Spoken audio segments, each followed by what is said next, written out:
hear you. Okay, last week we began this whole session by saying the problem of the one and the many. Okay, you come here on the. Here we go. There is only the one. Either you can make a choice to see only the one, because in reality only God exists. In reality, only that which is eternal and infinite is real. So all the other things that are not infinite and not eternal are not real. So how do we solve the problem of the one and the many? By seeing the one in many things. Seeing the one, seeing the one, seeing the one, seeing the one, seeing the one. One is many and all the many is one. So there is no opposition between one and the many. So we choose therefore to experience. Our eyes will show Celeste and Michelle and the table and the Coke bottle. But I choose to see the one and the one and the one and the one exposing itself in different form. The forms are trillions of forms. That's the creative imagination of the one who wants to just enjoy being everything and keeps on creating more and more and more and more of itself, of herself. Because now the one is neither male nor female. The one is neither big nor small. The one is neither here nor there.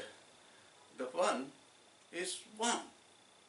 And therefore our meditation or I think now, if you can pardon me, at this moment in time, meditation disappears. There's no need to meditate, because on what are you going to meditate? What are you going to whom are you going to pray? To what are you going? So therefore, this is called you are entering into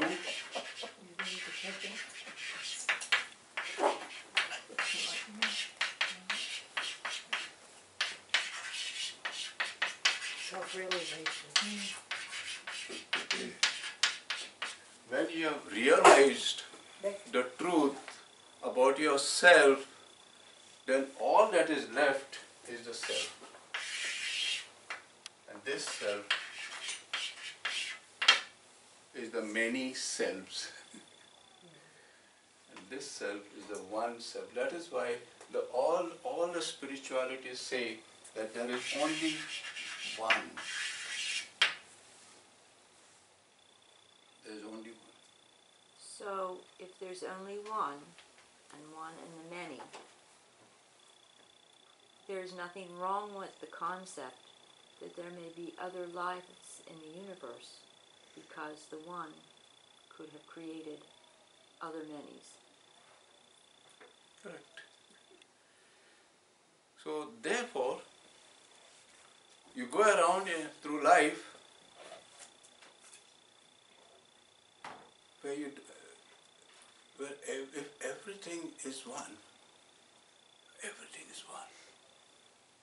How can I look at the one and say something wrong with you? That now comes, I can, excuse me what I am saying, that comes to the level of blasphemy. Because you are seeing the one is the one, and the one is God, and the one is love, and the one is showing itself as Lee. And the one is perfect. And the one is perfect. So who the heck am I to tell the one? Now I can change and I can say, okay, I'm seeing Lee, and Lee is a terrible woman.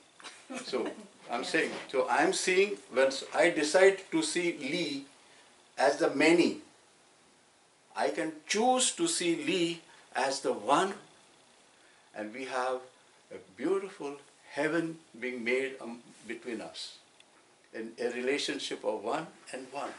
The moment I begin to see her as a Puerto Rican, as a woman, as a wife, as a mother, can you see that whole mess starts? But you can get rid of the whole mess and say, you're the one, I'm the one. So the one in me is bowing to the one in you, and the one in you is looking at me and saying, I feel good when you look at me as the one. Same one. So we're only seeing each other as the child, all of us seeing each other as the child of God, and there's no other label, so that's all we are. That's all. And when we see that in everyone, Everyone. every single Remember person. that metaphor or analogy I gave you? We are all the one wearing different Halloween costumes and scaring each other with that. I can choose, therefore. Hello, Hey, Ruby. Hi. that is part of the one. Yes, and That she is the loves one. us all. Wow. Look at Say that. hello to all. That. Sorry I'm late, but I couldn't show up without Ruby. Doesn't matter. Oh my goodness. We have If reached that isn't the one, yeah. that is the one. Oh, that's fine. That's fine. Hi, Ruby. Hi, Ruby. Hi, Oh, Ruby. great.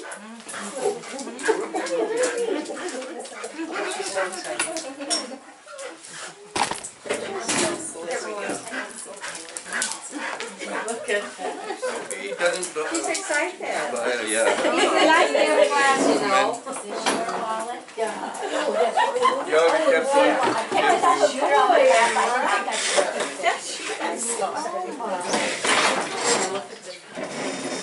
Look at everybody's coming. Now we're all here. Now we can begin.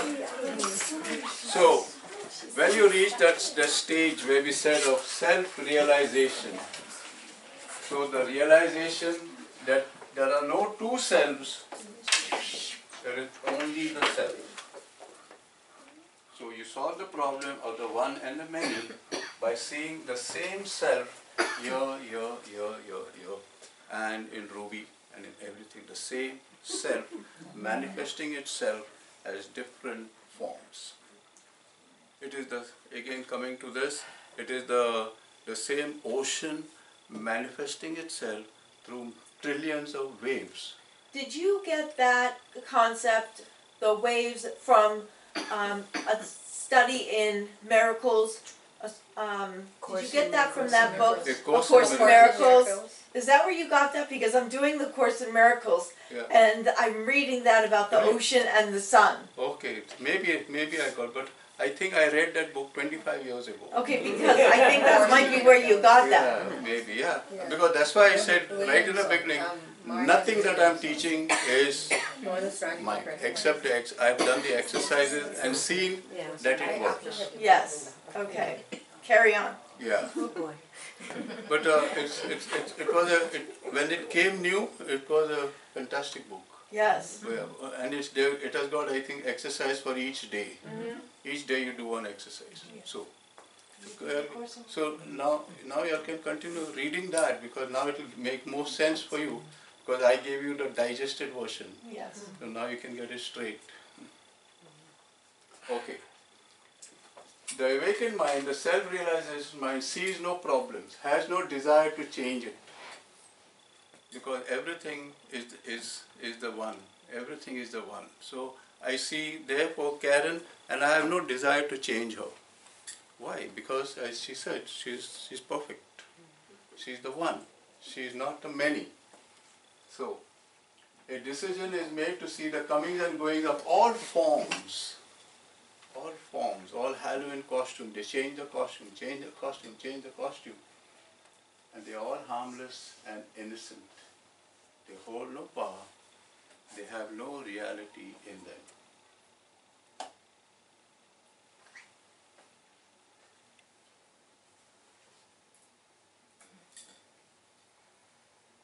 So we come to the mind that has got into self-realization. An enlightened mind then, whether it is experiencing sadness, joy, anger, hurt, ecstasy, love-making, piece of fruit, cold wind on the skin, temporarily on the body-mind, merely allows these things without resistance to be exactly what they are. While the mind perceives and knows them to be harmless, vast, eternal, radiating the light that God is. So it allows things, the lesson I gave you, and allowing. So if the cold wind is coming, I'm not saying to remain in the cold wind and get a fluke, but see the cold wind without say, it's time for me to move the body near a warm fire. Rather than say, this wind is terrible, because that wind is the one.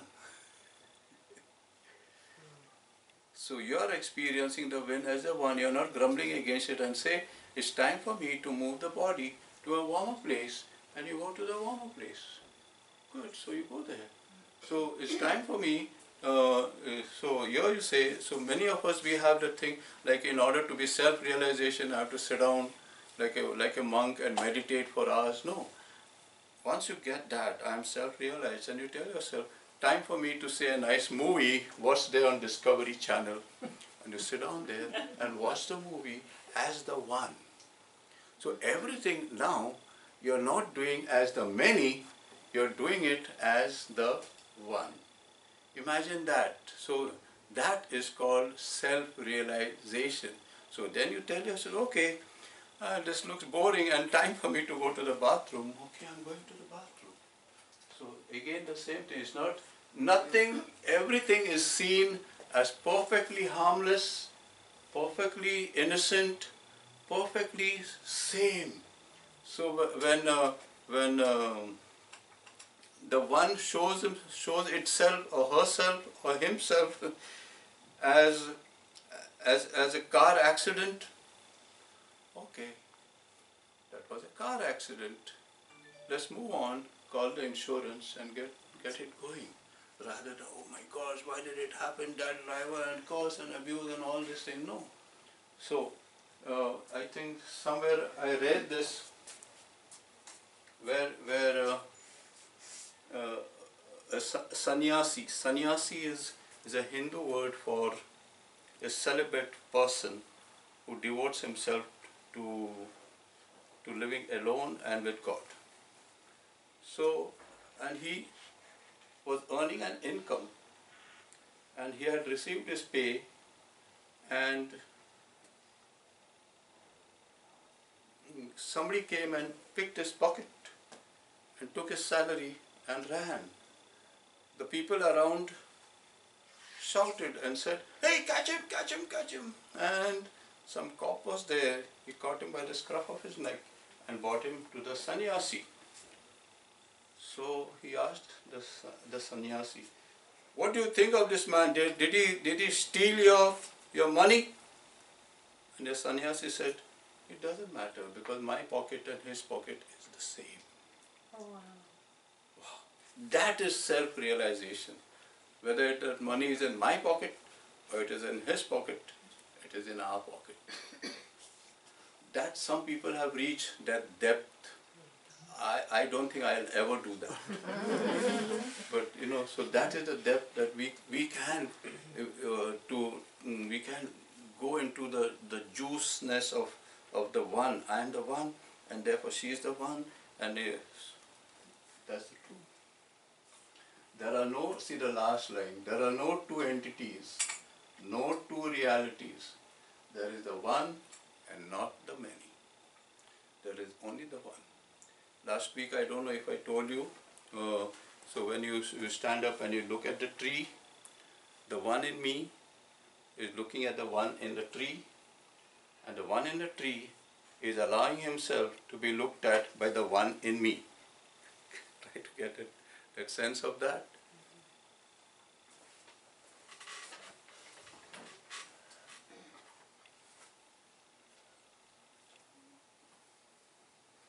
all is okay, all is fine, all is love. All, all, all, all, all. There is only God. There is only truth. There is only love. There is only you in all these things. Because all is one. There is no many.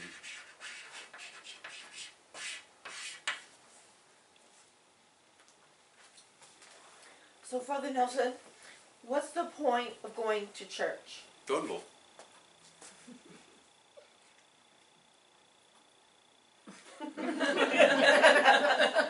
Let me explain. I think somebody asked me one question last week. One question came somewhat like this. Once you realize that you are the one, what is the highest form of prayer? If you are the one, can you pray to another one here? There is no other one. So what is the highest form? If you accept that you are the one and there is only the one and that one is you and you are the one, therefore what you are going to do is enjoy just being and not doing. Just be, just be, just be. And now, as you get into that mode of just being, you become more and more empty. Just being. You become more and more spacious. You become more and more no thing.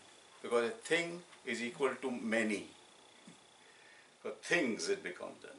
So you become no thing. So you become no thing, you become emptiness, you become silence, you become spaciousness, and in that you enjoy for the first time ever creating experiences. So what is the creating that you do? So as the one, so this is just by being, okay, get that. Now, the prayers that you will do, because as the one, you can do only one thing. You start creating. And what do you create? What do you create? You create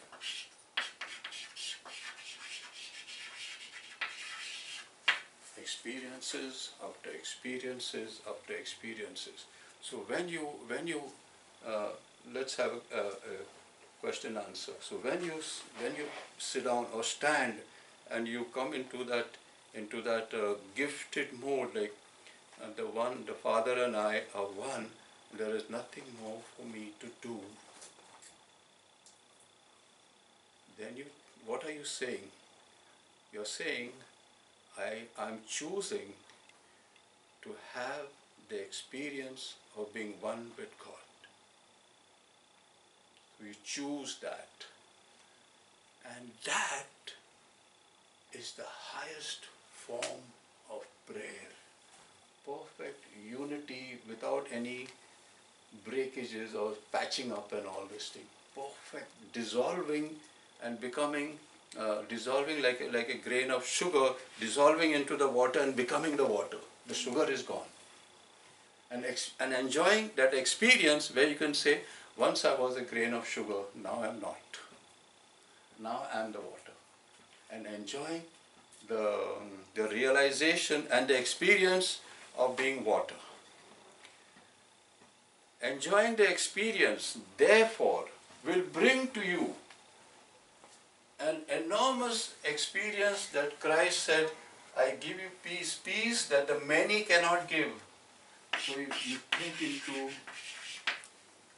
type of a peace which nothing can disturb. So now, why do you go to church or to the temple or to the synagogue? Why do you go there? You go there because to to be in the presence of a community in which you can allow,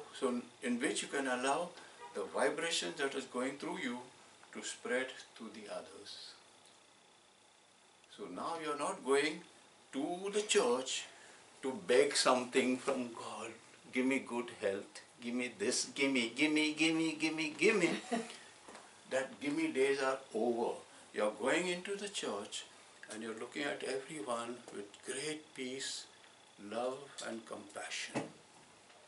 And you're giving the experience of God that you have in you to the whole church. And as you give that experience of that which you are full of, and you give it out, you begin to experience more and more the depth of the eternal one that you are. And that becomes the highest form of prayer. The highest form of prayer now, therefore, is not to get anything from anybody. The highest form of prayer is, how can I give the greatest gift to anyone? And the greatest gift that I have is myself. And myself and the self of God are one. So wherever I go, I'm spreading God, whether I do it willingly or knowingly or unknowingly. So that is, then you become, what is it called? You become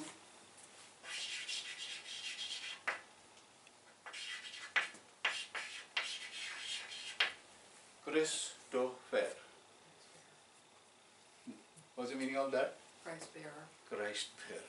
You bear the Son of God to everyone.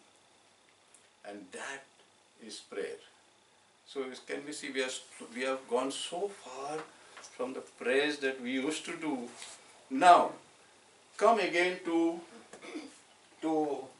this. Going deeper, my dear friend, your question is marvelous. I'm getting so many ideas after that. So here you are. Here is Doreen. Okay. She has curls. So she has realized herself. So this is a realization that she has got.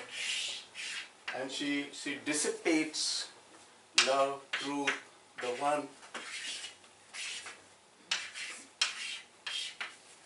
Okay.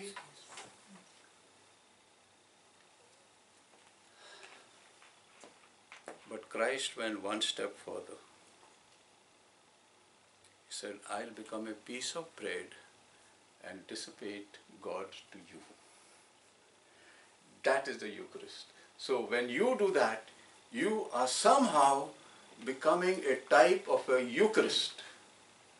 So the highest form of prayer, when Jesus says, unless you eat my body, so what you're telling people, you want to really enjoy life, you want to know what's the meaning of life, come close to me and feel my vibrations. And so Jesus is saying, you want to really know what is life, eat me. Because the Father and I are one. When you take me inside you, because I'm making myself into a piece of bread, whether you like it or not, and you eat this bread and drink, you will have life eternal. And then you become that piece of bread, giving life to the world. So now you don't pray. This is your prayer, bringing everybody back to you. And so, what did Jesus say? All things are handed over to me by my Father, and all the things that and I give all things back to the Father. Can you see that? And that is where we are towards the end of this course, which means you have reached home. So don't get lost in any other thing, but be at home. Only God exists. I appear as every blade of grass. I appear as every thought. I appear as every desire. I appear as every cloud in the sky. I appear as you. You are that one that I am. I'm speaking to you, and yet you are speaking to you. You hear me, but you hear only yourself. Because there's nobody else.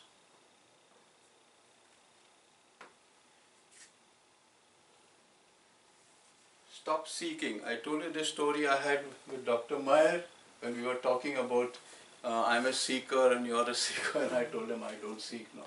Stop seeking and know that you have found. Walk the journey of creation knowing that it is God that is doing the walking. Look at a tree and know that the eye of God is seeing God and the tree of God is being eyed by God. That example I already gave you.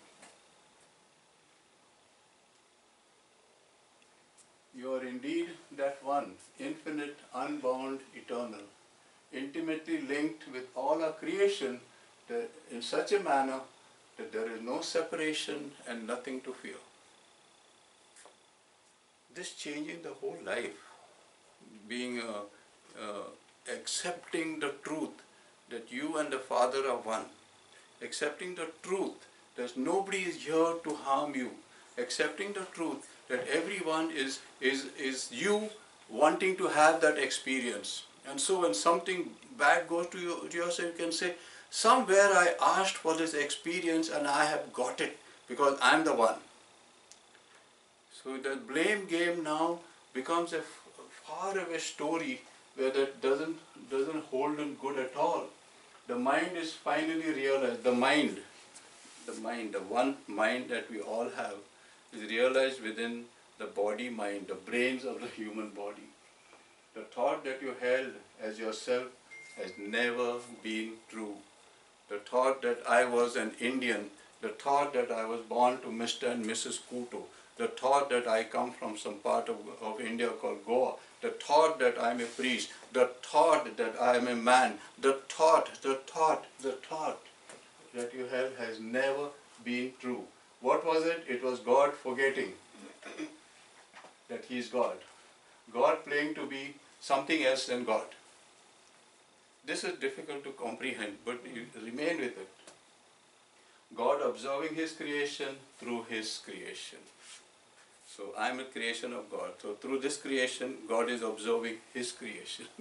That's the game that God is playing, and we don't know anything about it. Dare to live that dream. Dare to begin to see that you and the Father are one. In reality, God has created nothing. For nothing is outside God. Can you get that? Everything is in God. Because if it is outside God, then it is separate. So all the waves are in the ocean. The moment the wave leaves the ocean, it becomes a water in a jug for you to drink. It's not the wave. But as long as the wave is in the ocean, it is the ocean. So nothing is outside of God. You are not outside of God. You can believe what the heck you like. Nothing, no person, nothing. God is all, and we are all in the universal mind of God. Everything is in the mind of God. All that you are is a thought in the mind of God. It is the will of God that you exist in His mind. How did you figure this all out? From one statement, the Father and I are one. You go deep, and I have done this again through so many books and so many spiritual readings and meditations and all these things, and I developed that. But so, and also my encounters with Tibetan Buddhist monks and with the Hindu sannyasis, what should I say? The spirituality of the East is fantastic. Because Christianity is only 2,000 years old. Christianity, not Judaism. Okay, it's 2,000 years old. But Judaism and Hinduism and Buddhism is 5, 10, 15,000 years. So they have evolved much higher spiritually than us. And then the whole mess took place when from the East, King Charlemagne took this beautiful religion that was there, and people were having their prayer sessions in somebody's house, in a cave under the thing, in a small corner of the street. They were all meeting as friends and all. Charlemagne said, Christ is the king, we have to build cathedrals for him. From that day, then we began to sit down in benches. I read in Ephesians chapter 6, 1 through 8. It was exactly what you're saying. Yeah. Exactly. I read it to Marilee. I'm like, here it is. Correct. Here it is. Here it is in Ephesians. Takes about Did they? 3 So- sentences to express what it's taken years Yeah. years to learn. 3 So, sentences. where does the creation of God exist? God's creation occurs nowhere. So where does it occur? In the mind of God. Because there is nothing outside of God. Get that. That's a fantastic spiritual truth. There is nothing outside of God. And if there is nothing outside of God, where are we? And why should we fight? And why should we disagree? And why should we have Muslim and Christians and Christ? And why should we fight at all when we are already in the womb or the mind of God? Let us live in that blessedness in the mind of God and be happy there. You create the image. You have it is like you close your eyes and imagine you're having ice cream. Where are you having ice cream? In the mind. You create the image. Who created the image? You create the image in the mind. You have the experience. You see yourself giving money to the cashier. You eat the ice cream. You see yourself smile. You can feel it moving down your belly. Where does it all exist? In your mind. Could anybody find it outside the power of consciousness to create? No. Only our consciousness creates, and our consciousness is one with God. Did not Christ say, all power in heaven and on earth is given unto you? There is only God. You are God's dream. You are God's creation. You are God's child. And because of that, all power in heaven and earth resides within you. When you bend to pick up a glass, God is embracing God. And if God were not choosing that in that moment, you would cease to be. Nothing brings you to the Father except the release of the illusion that you are separate. Stop living in a fake mode. You are not what you have perceived yourself to be.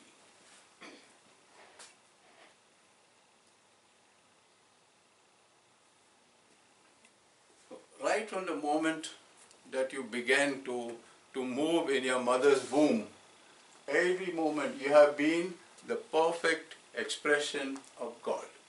And not only you, everyone. And everyone is playing the role that God wants them to play in their dream, in His dream. So one will be like Hitler and hit everybody, but that's a role that he's playing in a dream. And so somebody else will be put into the gas chamber, and that's a role that they're playing in a dream. And somebody else will become the king of the universe, and somebody else will be Mark Zuckerberg, and he'll have the Facebook, and he'll be a trillionaire. But all are the same. All are the same. If we stop and comparing anyone with anyone, it's like that man who says, if the wallet is the money is in my wallet or in his wallet, it makes no difference. We are the same. So, when we die, You don't die. You only change form. okay, when we change Form. form,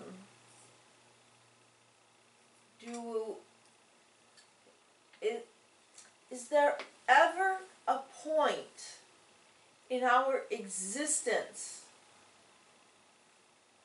when our form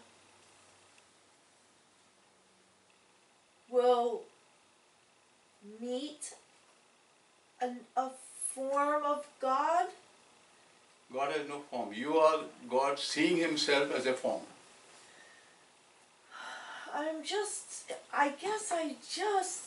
I can understand what you're saying, but I can't, I mean, I can't let go of the idea of uh, like God somewhere. Yeah, somewhere, but there's nowhere. Yeah. Yeah, because Like we heaven, I still think of yeah, heaven. we have been trained that way. Yeah. Now suddenly everything comes, it's in the mind. Everything comes there, bottom line. Because the mind, your consciousness is more real than the body. Your awareness is more real than the body. So who are you? Are you consciousness and awareness? Are you the body? If you say you're the body, then you become the many.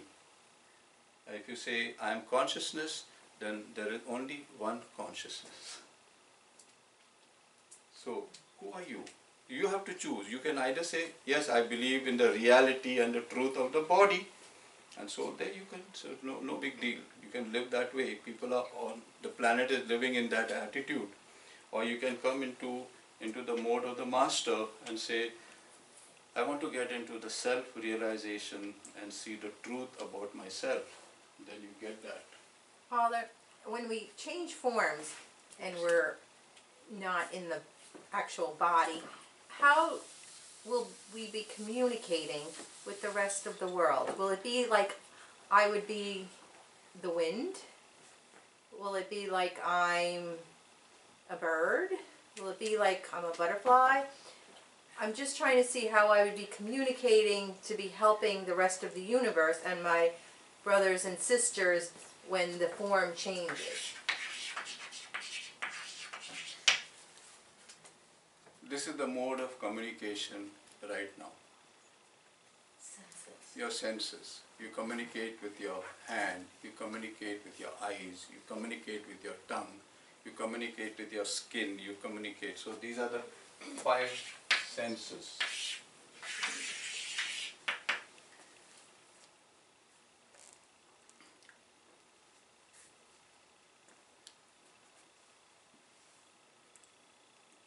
Do we need these 5 senses to communicate? How does a blind person communicate? And yet that blind person knows and communicates and receives communication. How does a deaf person, one by one I'm going to remove all the senses. How does a deaf person receive communication and yet we know they receive the communication? How does a person who's got no sense of taste, how does a person whose skin is dead, is everything numb, paralyzed, doesn't feel anything, how does, and yet nobody can deny that these people can send and receive communication. How? Vibrations, maybe? Who? Vibrations? So what's the meaning of vibrations? Energy. Okay. And energy comes from consciousness and awareness.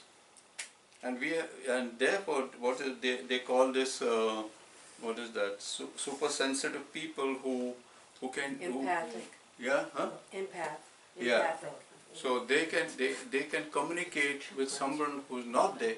Some people communicate with the dead. So how do they communicate? So there is a communication channel beyond the body. So the body is not a real communication channel because real communication takes place somewhere else. You were talking about that when you said you want to communicate to a relative who's Yeah. maybe somewhere else or something. Correct. Through your energy or your feeling. Yeah. Yeah. Correct. And just send them love or whatever, just like you're doing Yeah. with somebody right in front of you. Right in Yeah. front of you. Yeah. You can just sit down in one place and transfer your love to that person. You remember one of the classes I showed you the big circle with one man and one woman and the vibration going on. So energy is communication. So we don't need the body to communicate. So let us see another mode of communication. I'm sorry, is the energy coming from the heart or from Just our being. From the being. Okay. The heart is just an organ, it can Okay. stop. Okay. So now let us go to the next part. When many beings, okay, many beings or human beings, many people. So here you have Michelle. Michelle is oozing out love, peace and all because of who she is. Now, Doreen comes and joins her. So this therefore becomes double. And then not only Doreen joins her, Maureen joins her, and Celeste joins her, and Hannah joins her. Can you see? Therefore, this whole thing becomes fuzzy, and that is why when we go to church, the vibrations that go out from the church, because we are all united in love, we go to church because we love each other and we love that central figure that is there. There is an explosion of energy vibration going out from all the churches every Sunday and all the synagogues every Saturday. That is the value of prayer. And so how we are changing the world just by coming to church and yawning and scratching our head. But we have come with an intention. That intention makes all the difference. I'm going to church, and so when you say I'm going to church, I'm going to a synagogue, I'm going to a temple, so all the anger and frustration and jealousy and everything somehow is left behind. You cannot go to church and say, oh, wow, that bitch, you cannot go and say all that when you go to church. Until you get out to the parking lot. You close the door, close the door and everything, and you come to church, take the sign of the cross, look at that, and you are changed. And so are all the people who are there. So if there are 100, 200, 300, there is an explosion of love, joy, peace going from each church. That is why community prayer and community worship is of great importance to the three communitarian religions. There are three communitarian religions: Judaism, Christianity and Islam.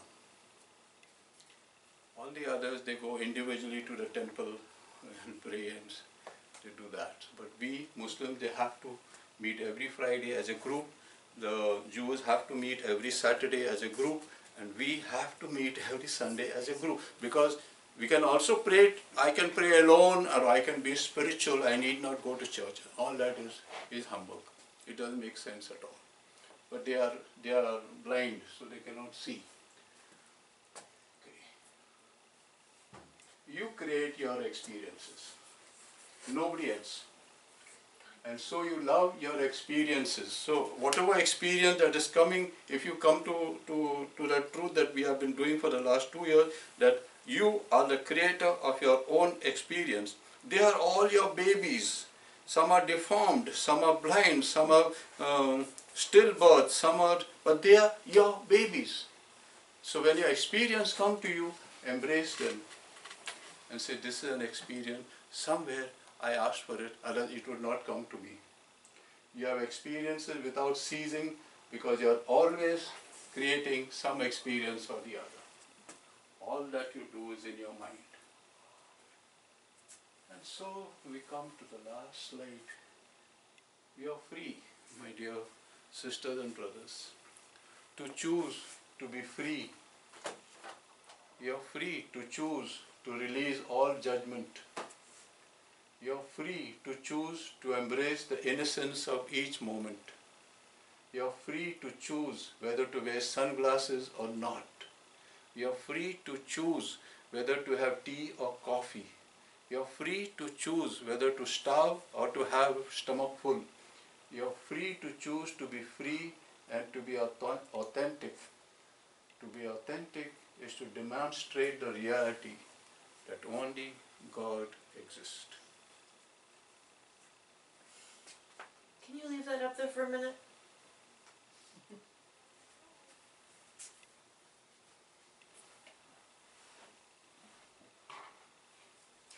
Mother, you were saying about people going to a church or wherever to, to process, to talk about God. But if you go in your home, you still can do that. That I'm not saying that. Yeah. But this one is like brought about by these social type of religion that know the value of an assembly Community, yeah. that can make the force of good shatter through the windows. Okay.